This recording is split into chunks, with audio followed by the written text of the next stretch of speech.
This thing that I have found is what I would call my gracious space. Hi folks, Jack here with Gracious Spaces, and we are high atop this beautiful city, Old Town Orange. I find myself working here, living here, all the above. So we have a special guest today because he's been here before. Tony, you're my first second.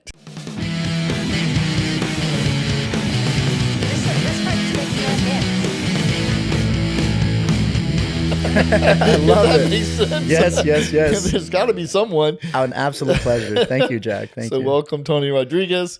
If you watched some episodes back, Tony was here. We had a great discussion, so much so that I wanted to continue that and dive a little deeper into Tony's knowledge and wisdom.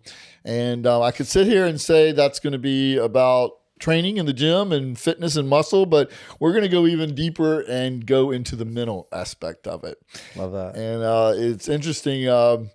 This morning, a quote popped up in one of my social media feeds, and it basically said, the gym is more than a place to strengthen your body. It's a place to fortify your mind. And it was perfect for today's episode. I sent it immediately to you and you jumped right on board. Yes. Well, that's kind of our direction today. It's a great foundation to go ahead and start this off with. I was telling Jack before we started today, some of the podcasts that I've been on, the few that I have mainly been about me talking about personal training and obviously nutrition and exercise. Funny enough, we still will touch up on those topics today, but I truly do enjoy the psychological aspect that comes with being a trainer as well. And a lot of people don't go ahead and give enough credit for two trainers that really specialize in that as well and include that into their programs. Because that goes hand in hand, and I think you can abide by that as well. There are times I walk away and I want to write you two checks, one for the psychology behind it all and one for fitness. So I'm lucky I get a twofer, and you're very good at both. And tell me, Tony, how does that develop? Not every client is going to immediately have that connection, but I remember back when is it 4 years now or so? Yeah, going on to 5, I feel like. Wow. Yeah.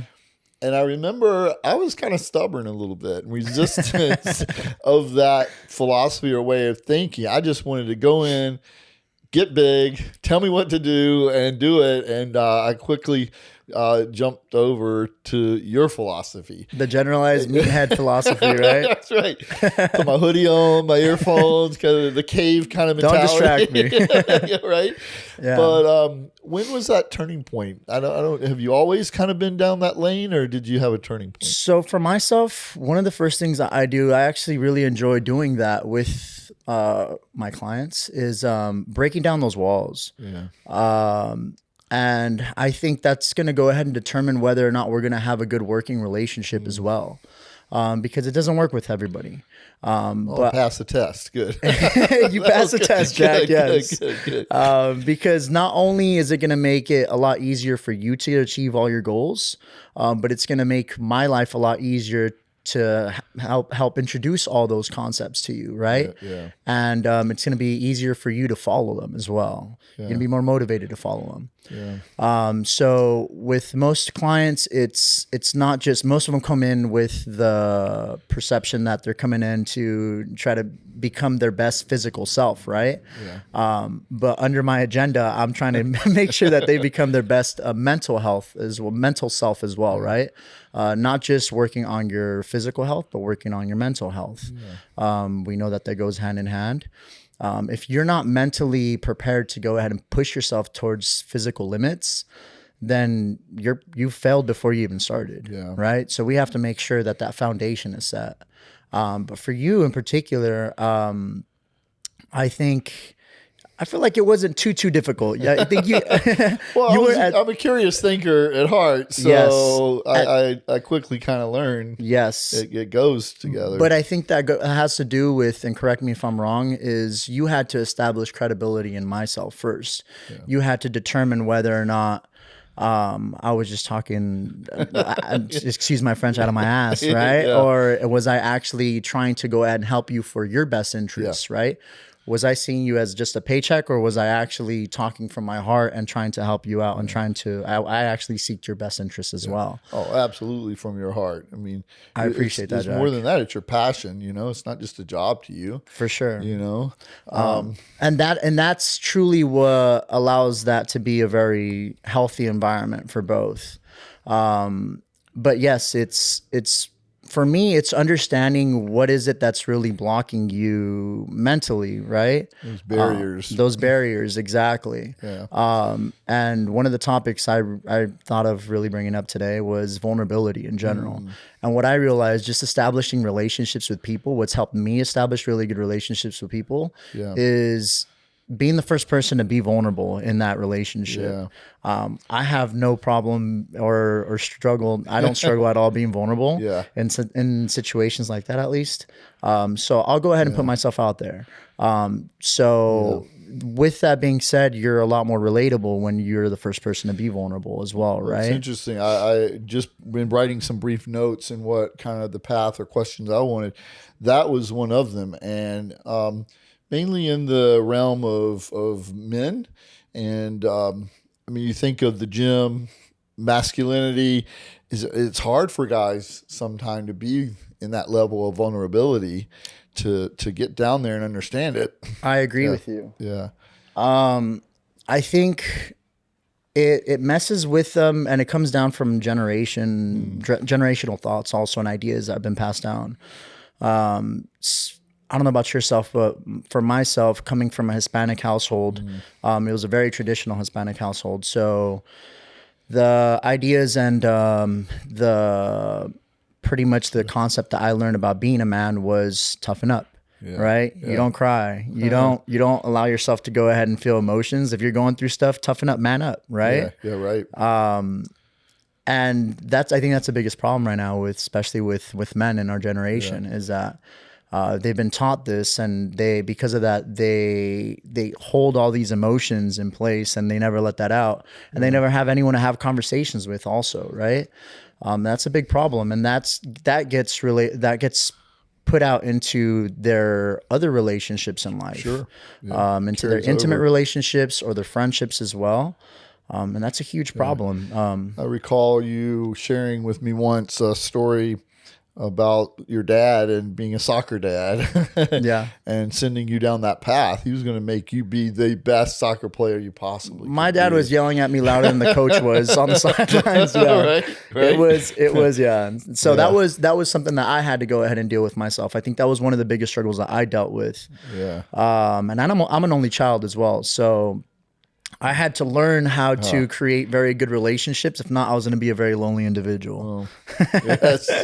And if the only really lessons that I was learning were passed on from my dad, and I was just taking that to heart, then I would end up the same way that he is. And I love my dad to death. And I think that as of right now, as a parent also, you don't have a rule book to go ahead and that's going to teach you how to raise a child. Oh, his goal was to see you succeed. Correct. And that's kind of what he knew. It's all with good intention. Yeah. But so they're learning as they're raising you, they're learning how to be a parent as well. Right.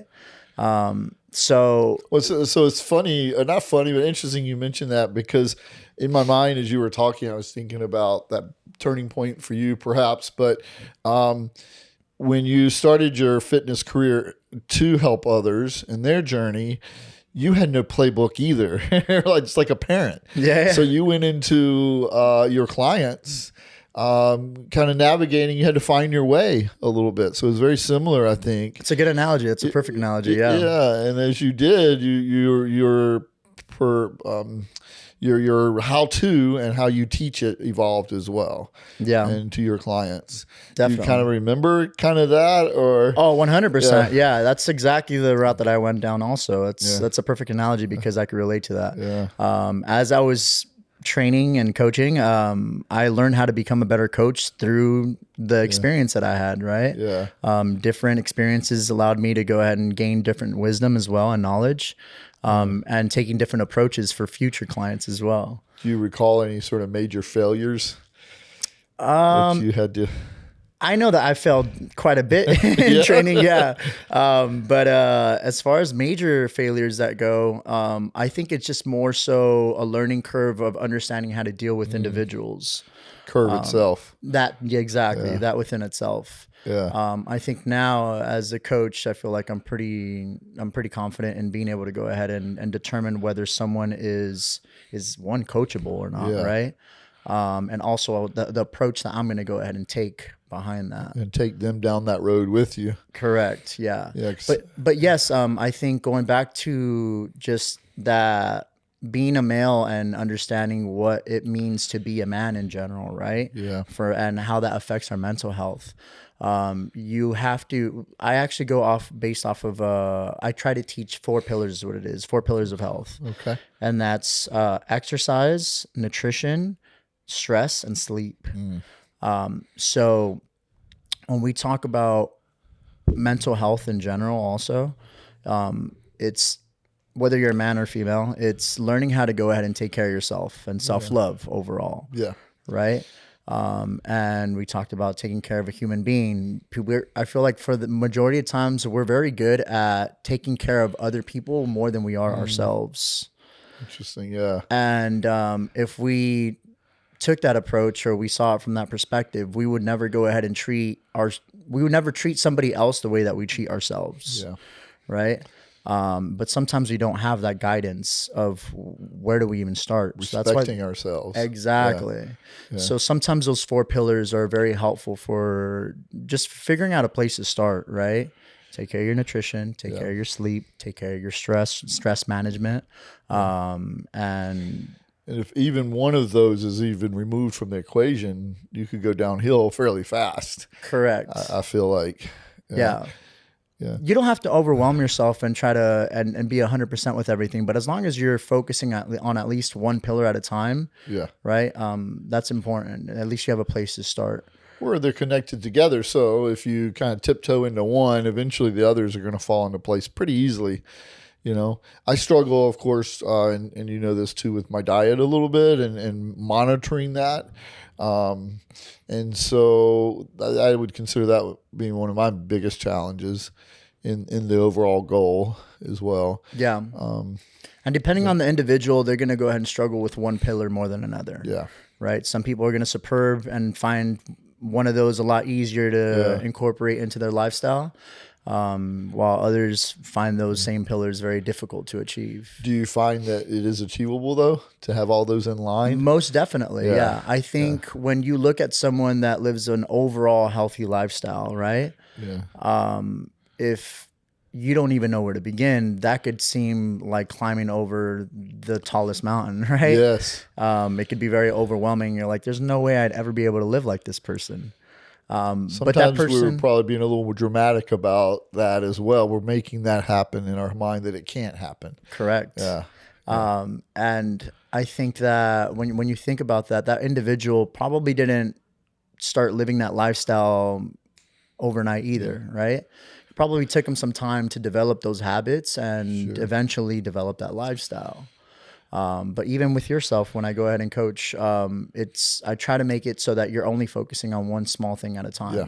Even though we have a bigger goal, right? We have an overall goal to achieve. Yeah. Let's say in this case, it's a lifestyle that you want to go ahead and really start changing into or implementing into your life. Yeah. Don't focus on the big goal. Focus on the small stuff that you could go ahead and control. And that's not going to make a huge change in your life at the moment, right? That's going to be sustainable. Once overall. you see that little bit of a change occur, it's rewarding, right? It is.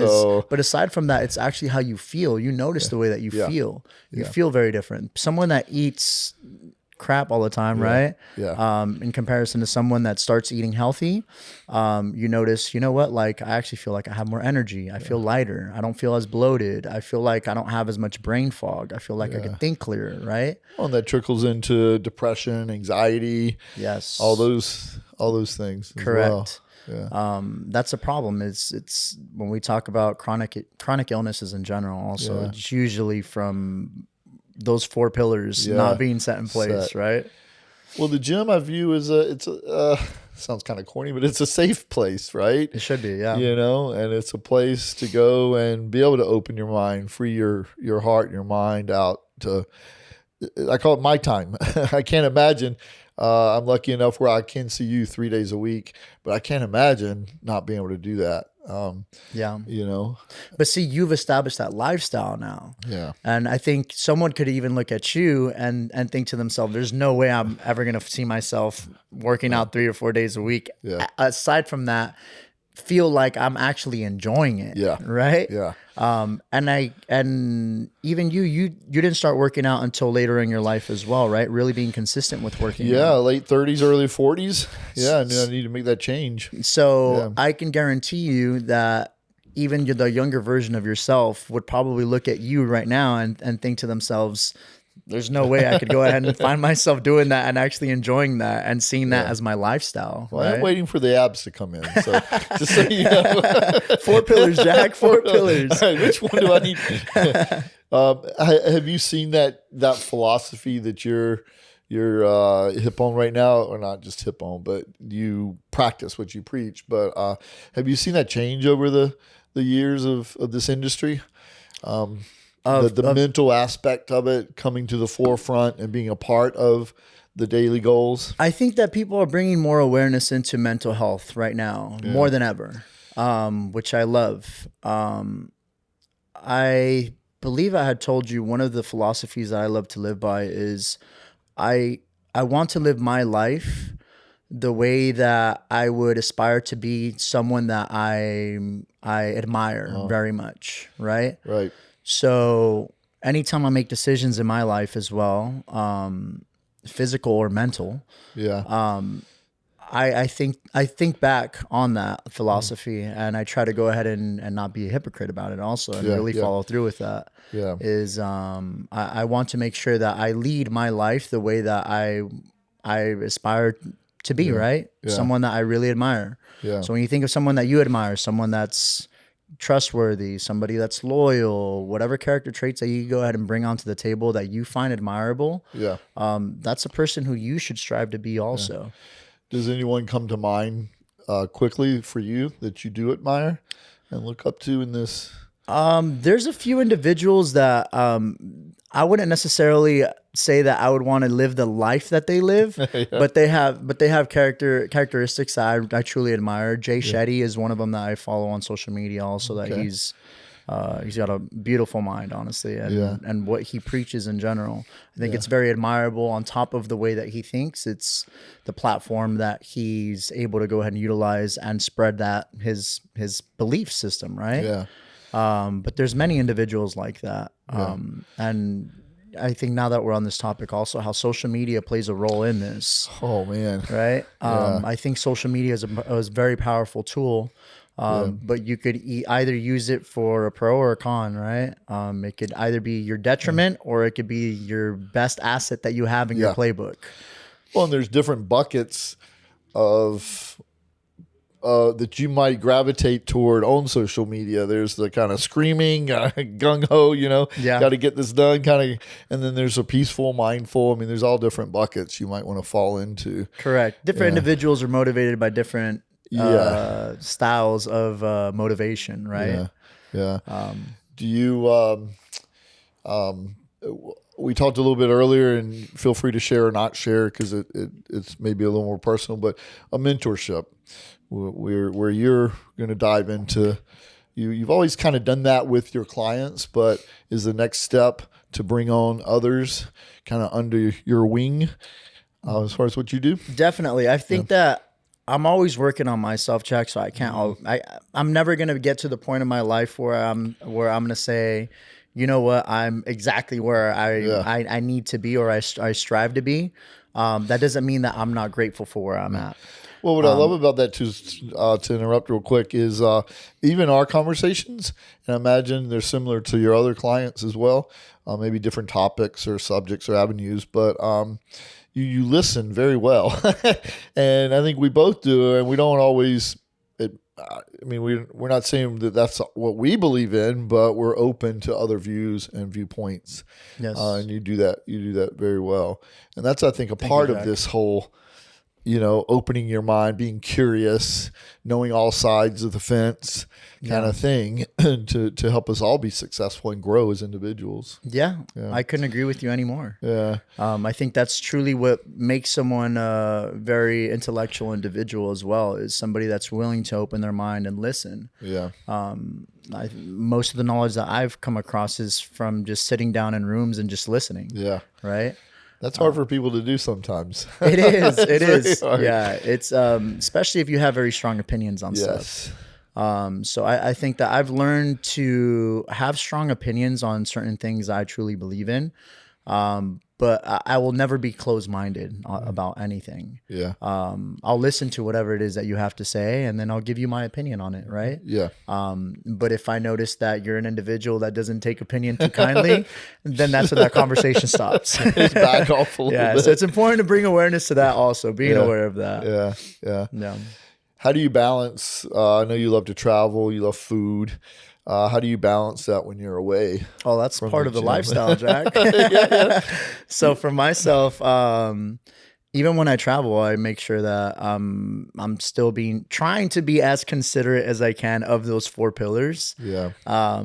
But I'm not so gung-ho about it and a stickler with it as well. I do want to enjoy myself, and if enjoying myself means that I'm losing a couple hours of sleep that night, then that's the case. But I allow myself to really. I feel be like there you and do that experience. responsibly, though. I try to. I try to. Yeah. If you're gonna stay up all night, do it responsibly. 100%. Yeah. Yeah. So it's something that I carry on as a lifestyle, and it's not because I don't do it necessarily because I understand that those things are important, because I do understand those things are important. Yeah. But I do it now because I understand the way that I feel when I'm not prioritizing those things in my life. Mm-hmm.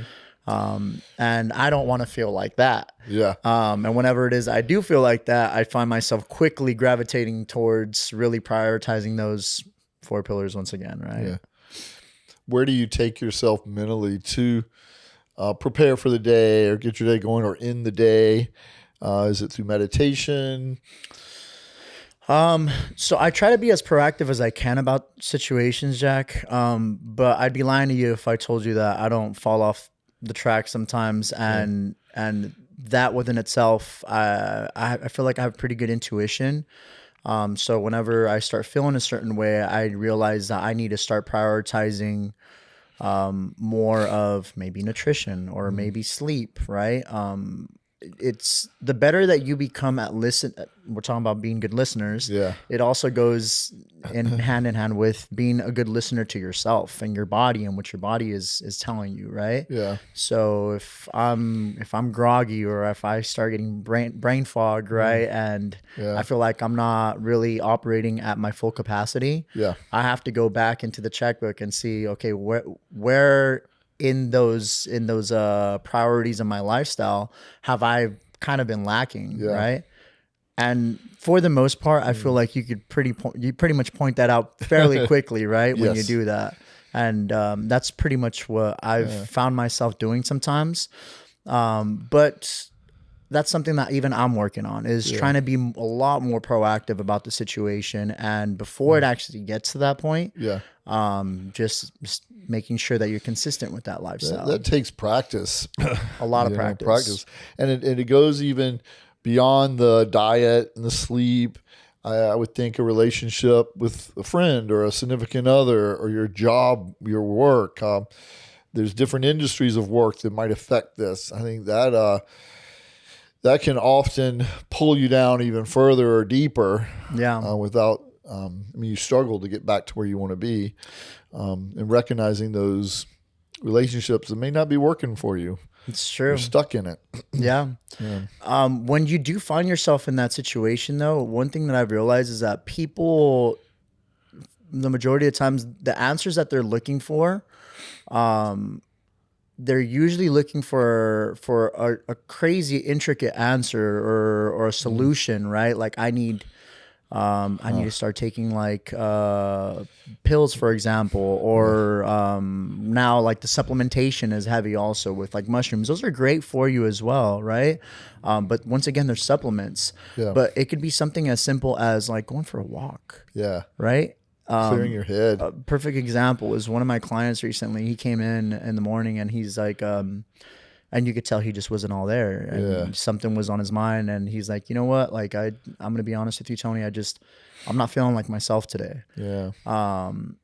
And at that moment, even though our goal is to go ahead and get him to put on more muscle, right? Yeah.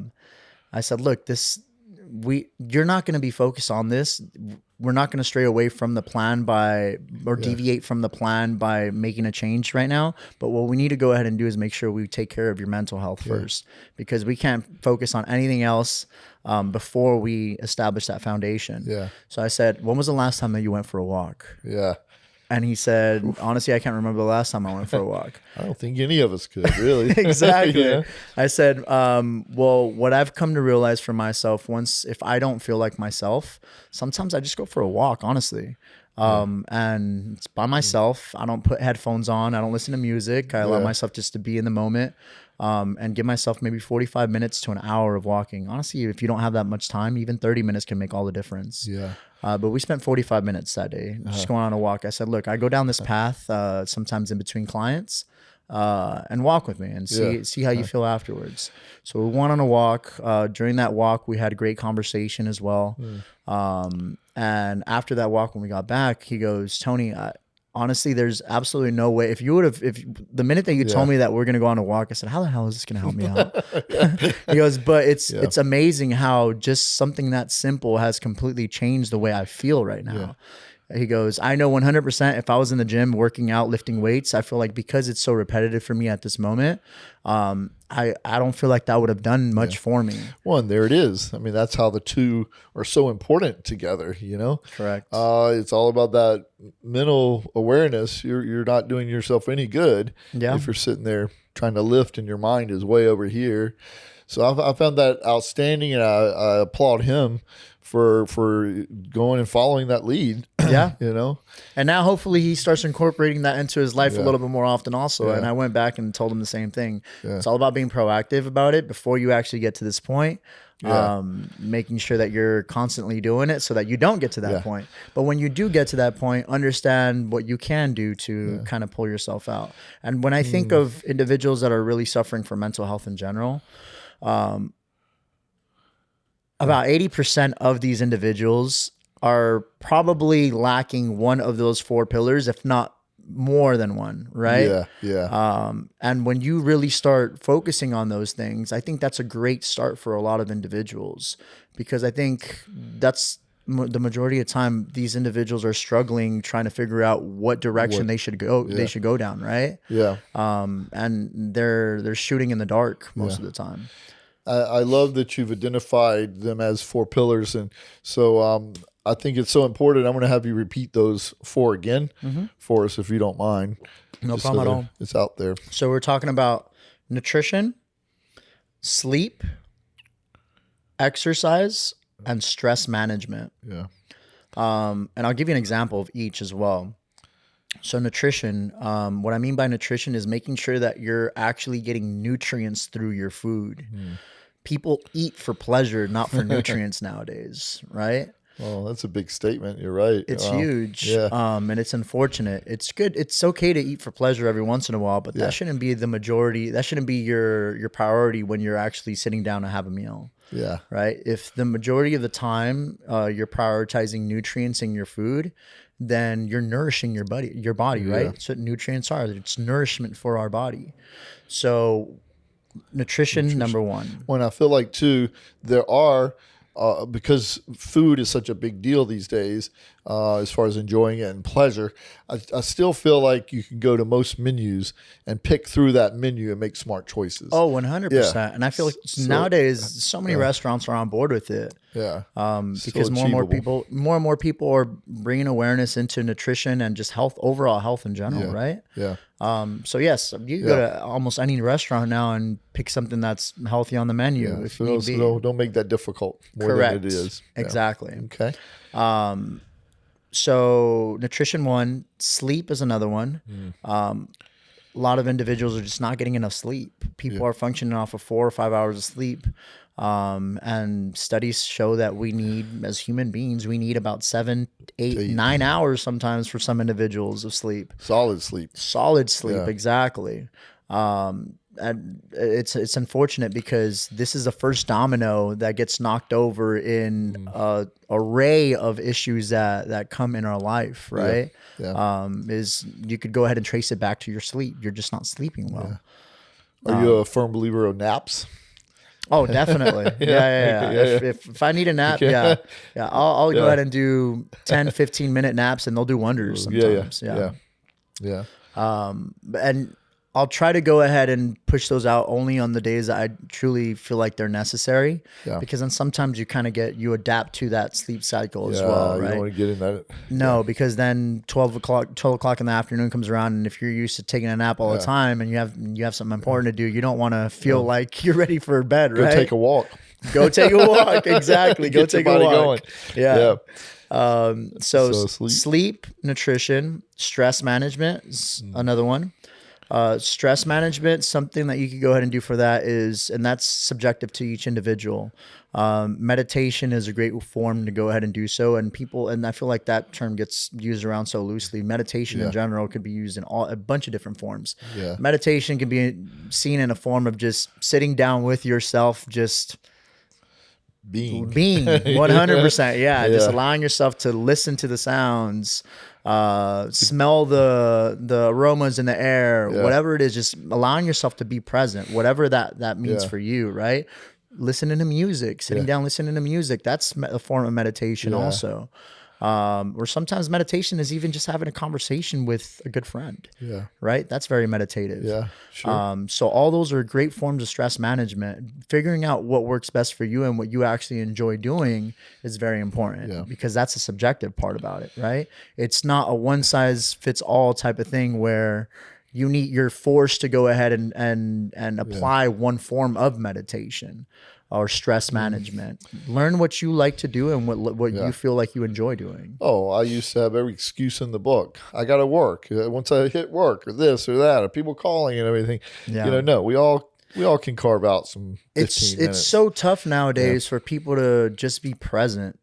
And that's the reason why I feel like it's not a surprise that so many people have attention deficit disorders, right? Well, we're talking about these 15 minutes. What do I shouldn't speak for everyone, but I can assume we're all going to sit. What we're going to do, we're going to grab our device, our phone, and next thing you know, 15 minutes is going by. Yeah. You could turn that into a more positive experience and most definitely leave your phone aside.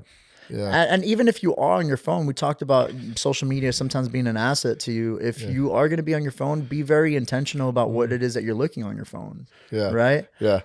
So for myself, I mean, I fall victim to just doom scrolling sometimes also myself. Oh my gosh. But I try to be as intentional as I can when it comes down to who it is that I follow on social media also. And who's, even now with the new algorithms and stuff, it's what you look at the most is usually what's going to be put in front of you. Of course. So I purposely try to look up like very intentional, spiritual, meditative, health conscious. They want us to read they have no news if it's not bad news. Correct. Yeah. So being intentional with that stuff, and being present. So practice being present at least once in your day where you're very intentional about that. I got 15 minutes where I'm going to be present. What I love about that too, Tony, is it doesn't necessarily have to stop with us.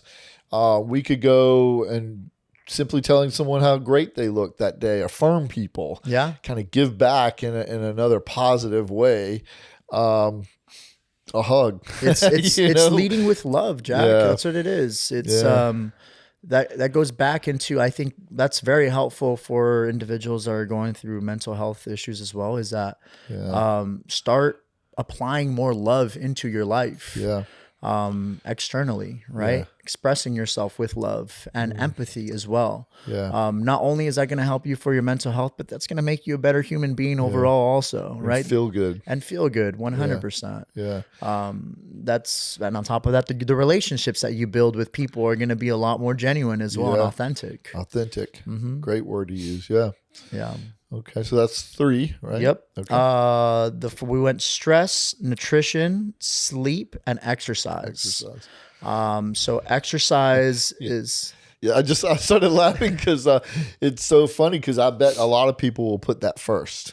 Yeah. And here it's at the end. I don't know if that was intentional or not, but no correlation with the way that I structured that. But yeah, honestly, I would probably put exercise as one of the last ones as well. Yeah. Because if those other pillars aren't in place, then you're probably not going to have energy or be in the mindset to exercise in general. Or you do those 3 in place, then you're going to blow exercise away. Yeah. You know? Yeah. So, yeah. So it's the exercise portion of that. And it doesn't necessarily mean that you have to go to the gym and kill yourself, right? Yeah. And for some people, that is the case because they've gotten to that point of their life where that's what's necessary for them. Yeah. But if you're someone that isn't used to exercising in general, you don't have that in place into your life, it's not something that you prioritize, go on a simple walk. Yeah. That's still you being active. Ride a bike. Ride a bike. There are other ways. There are many different other ways. Find something that you actually enjoy doing. And being active. And if there's something that you really truly don't enjoy doing, then once again, just go on a walk and just kind of force yourself. The first one, a couple times might feel like you're forcing yourself, but I want you to bring awareness as to how you feel after you're done with that. Right. And understanding that sensation that you're created, you feel accomplished, right? A sense of accomplishment. You feel clear-headed. Yes. You feel like you have more energy all of a sudden, right? Yeah. And you won't know that until you actually apply that though. Yeah. So it's very important for someone to go ahead and do that. Sometimes you have to force yourself to do it. Sure. And that is the catalyst to establishing exercise into your routine, right? Yeah. Well, and I think we should all do check-ins. You know, what have I done today? Have I gone on that walk? Do I have time for the walk? How do I make time for the walk? Yes. And then check in on yourself. I think a great way to make sure that you're holding yourself accountable is tracking that. Right. Even with our workouts, Jack, right? We track our workouts to see, not just to see what we could go ahead and apply in our next movements or exercises or what we need to work on, but also to look back and reflect to see how far we've come and see what we need to go ahead and improve. Yeah. Right. I'm learning more and more recently of how important tracking is.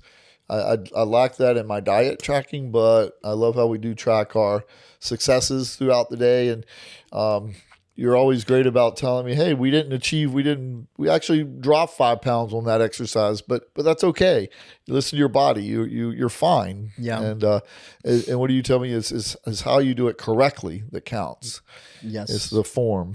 Yes. Yeah. So sometimes we're not prioritizing going up in weight or in this case for mental aspect, we're not prioritizing. We don't have a certain priority in mind as to we want to look a certain way or feel a certain way. It's more so making sure that we're doing better than however it is that we started. Yeah. Right. Yeah. So and I've even explained that with the gym as well. Is the main priority of the gym is not necessarily to get to your goals. Yes, that is a goal in general. Yeah. But the main priority of the gym is to make sure that you're walking out of the gym feeling a lot better than you initially came in. Mm-hmm. Right. Yeah.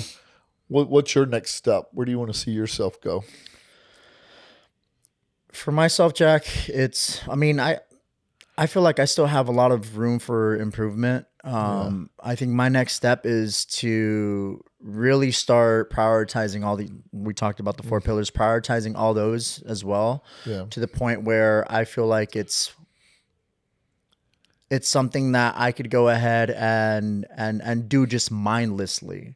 Yeah. Right. I feel like I still fall off every here and there as well. And I'm not saying, that's human nature. That's perfectly fine. Yeah. But if I'm doing it for a career, And now if I pick up trying to mentor people in this as well, Yeah. I have to hold myself accountable on that. And I feel like that's something that I haven't been able to go ahead and do in quite some time because I've been the one holding people accountable. Right. So this is actually a little bit of not necessarily a hurdle, but I want to say is a good challenge that I see for myself now, Yeah. which is nice Yeah. because you always want to be challenged. So you're going through you've put yourself through a specific routine now with diet, sleep, walking. Yes. So Yeah. I started to track my stuff now, Yeah. and it's been a while since I've tracked my stuff. Yeah. Last time I tracked anything was when I was competing. Yeah. So this is something that's very new to me.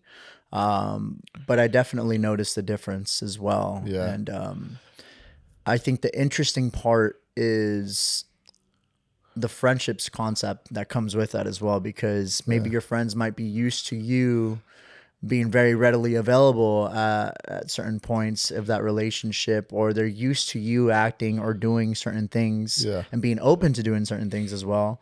But now that you have these priorities set in mind, obviously your actions are going to completely change and your lifestyle is going to change from that as well, right? Very different. And you have friends that are going to be on board with it and be very understanding, and you're going to have friends that probably aren't meant to go to the next chapter in life with you, right? Yeah, they're not mentally prepped for that. Correct. Maybe they don't want to be there. Yeah. Yeah. Yeah. How about within the workplace, the importance of recognizing I love my work. I love working. It drives me as well.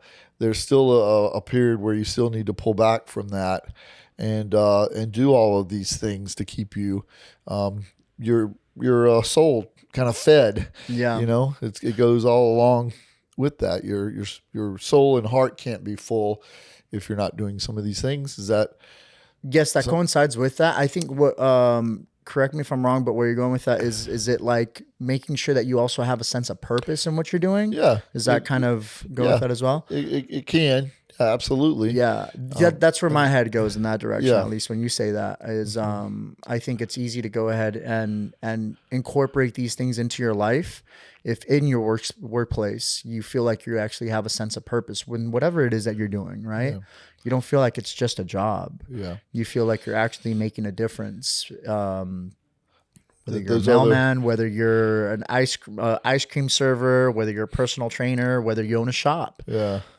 It's having that sense of purpose and knowing that you're actually making a difference in people's lives. I think that's it's human nature. We need that within ourselves, Jack. I think it opens up more thought about how you are helping, how you are being successful. Yes. It's not just go, go, go. And, you know, we drive ourselves, you know, in the ground. Just, you know, next thing you know, it's like, where'd my day go? Yes. And I've missed out a few of the little nuances that are happy moments, you know, and that trickles down to family, friends, as you just mentioned. If they see you in a different light now, come on, join the join the club. Exactly. Yeah. When you start making those changes into your life, it's very noticeable in your friends group, your peers, and your family. Yeah. So yes, I think in the beginning it's always a little bit tough to try to make those changes, and you're gonna get a little bit of a little bit backlash from that. Yeah. But eventually, people come around, and the people that are meant to stay in your life are gonna be there, and honestly, they're going to start asking you questions as to how you do it. They want to know how. They want to know how. They see this. They see all this positive energy. Yeah. Well, good. Anything you want to add to that? Kind of touch base on that we may have dropped off or left? I think one of the things that I've been thinking about recently, Jack, is just trying to figure out what type of life people should be living in general, right? This is actually a thought that I've had for quite some time, where I feel like a lot of people, including myself, have always been determined on labeling what type of person that I am. And I came across a video recently that said something. It said, maybe us as humans, we're not meant to be defined, but meant to be discovered as time goes by. Okay. So I think most of the time, I'm speaking from myself as well, is I've been really focus on trying to figure out who I define myself as, which is a good perspective to have. But I have to be easier on myself as well and understand that sometimes it's not about defining myself. It's about really discovering myself through the actions that I take. Yeah. Right. I'm a different person every year, every decade, every minute, honestly. Right. I'm a different person from the actions that I take and the knowledge that I'm able to go ahead and bring into my life. Right. Yeah. So it's very important for myself and other people to go ahead and take that into consideration. Don't put so much stress on your life. Don't feel like you have so much to live up to. Just focus on being a good person. Lead with intention, lead with love, lead with empathy. Yeah. And I think that's going to help you become the best version of yourself and lead by example. Yeah. So for those who want to get in touch with you, ask you questions, follow you, give us some of your socials. And yeah, so on social, it's tko.tony, my Instagram. It's pretty much where I run. I don't do the Twitter. I don't do the other stuff. As of right now, it's I feel like I have a lot on my plate just with the social with Instagram. So you'd rather be taking a walk. It's so time consuming. Well said. Oh my gosh. Yeah. But most importantly, if you ever, if you're in Orange County, I'm more than happy to go ahead and have a conversation with anybody. Honestly. I think we as human beings, we have a responsibility. When you go through certain things in your life, you now have the responsibility to go ahead and pass that down. Yeah. If you've been through hardship, if you've been through certain struggles, or if you've come to understand knowledge, right, in certain aspects of life, if you could pass that down, that's what life's all about. It's about really passing that knowledge and understanding and perspective down. Yeah. And you can also contact us here at Gracious Spaces. We can put you in touch with Tony as well. It has been such a pleasure again. Absolute pleasure, Jack. Always a pleasure. Well, thank you. You're always welcome. And I look forward to more conversations with you down the road. Likewise. And have a good day. Peace.